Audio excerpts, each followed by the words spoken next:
أنت ما تروم له يا أنت ما تقدر عليه، ٹھیک ہے. خل عنك خل عنك أنت ما يمديك أنت ما يمديك.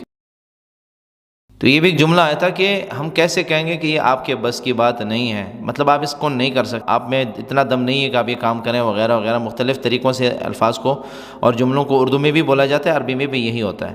تو انت ما تروم لہ یعنی آپ نہیں کر سکتے، وہ آپ وہاں نہیں پہنچ سکتے، آپ کی پہنچ اتنی نہیں ہے، یعنی آپ کی بس کی بات نہیں ہے. خل عنک آپ رہنے دو اس کو، یہ بھی یہی مطلب ہے. اور اسی وقت بولا جاتا ہے جس طرح ہم اردو میں بولتے ہیں کہ آپ کے بس کی بات نہیں ہے، تو خل عنک بھی بولتے ہیں. انت ما یمدیک انت ما یمدیک آپ یہ نہیں کر سکتے، آپ یہاں تک نہیں پہنچ سکتے وغیرہ وغیرہ. جیسے بولتے ہیں نا ما یمدینی میں نہیں کر سکتا، انت ما یمدیک مطلب آپ یہ نہیں کر سکتے، ٹھیک ہے، آپ نہیں پہنچ سکتے یہاں تک. تو انت ما تلحق انت ما تقدر تلحق